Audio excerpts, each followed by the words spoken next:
বনবাসেই ভাল যদুপতি। সঁচাকৈয়ে ভাল। সংসাৰীৰ ভোগবিলাসৰ প্ৰাধান্য বনত নাই। ৰাজত্বৰ বিষম চিন্তাই মস্তিষ্ক উদ্ভ্ৰান্ত নকৰে। বনত সদায় শান্তি, আৰু সেইকাৰণে শান্তিকামী মুনি ঋষিসকলেও নগৰত আশ্ৰয় নেপাতি বনতে কাটে সখা। তেন্তে আত্মীয় স্বজন বিনাশ কৰি লাভ কি? একো লাভ নাই। তেন্তে কুৰুক্ষেত্ৰ ৰণৰ ইয়াতেই সামৰণি পৰক। কুৰুক্ষেত্ৰ সমৰৰ সামৰণি কুৰু পাণ্ডৱে পেলাব নোৱাৰে সখা। কিয়? বোধ কৰোঁ ধৰ্মৰ বাবে।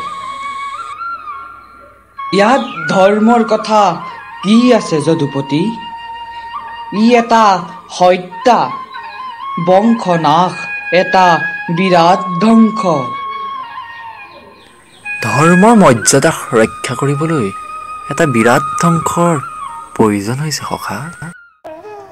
পিতামহক হত্যা কৰা, গুৰুক হত্যা কৰা, দুৰ্বল নীৰৱ পানীক হত্যা কৰা, কি ধৰ্ম যদুপতি?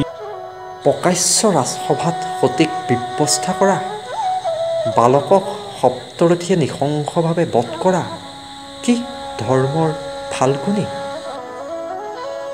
হে মাধৱ, উত্তেজিত নকৰিবা আৰু। উত্তেজনা নহয় অৰ্জুন, চিৰ লক্ষ্য ব্ৰত মোৰ শত্ৰু বিনাশন। দাদা ক্ষান্ত হোৱা, ৰাঙলী কৰিছো হাত, পিতামহ ভীষ্মৰ তেজেৰে ৰাঙলী কৰিছো হাত। শিক্ষাদাতা, দীক্ষাদাতা, গুৰুৰ তেজে আৰু কিয় দাদা? ভাবিবলৈ দিয়া অৰ্জুন। ভাবি চোৱা, একতাৰ ভাতৃৰ মাথো আছে দুটি বাকী। সেই ভাতৃ শোণিতত ৰাজ সিংহাসন আত্মীয় শ্মশানত সাম্ৰাজ্য স্থাপন কৰি কিয় ডুবো নৰকত?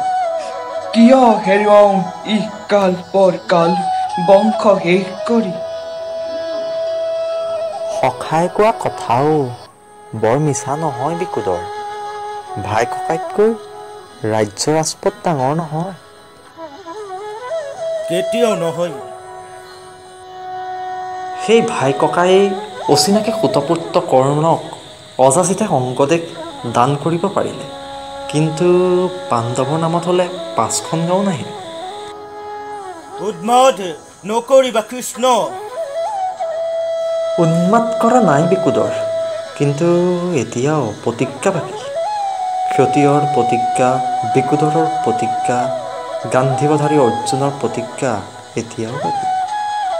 কুৰুসভাত উৰু দেখুওৱা দুৰ্যোধন আজিও অক্ষত দেহ, পাঞ্চালী আজিও মুক্তকেশী, দুঃশাসন আৰু দাম্ভিক কৰ্ণ আজিও জীৱিত। সখা, সখা। অৰ্জুন, অৰ্জুন, যুক্তি তৰ্ক ধৰ্ম যাওক ৰসাতলে, প্ৰতিজ্ঞা পালন মোৰ জীৱনৰ ব্ৰত।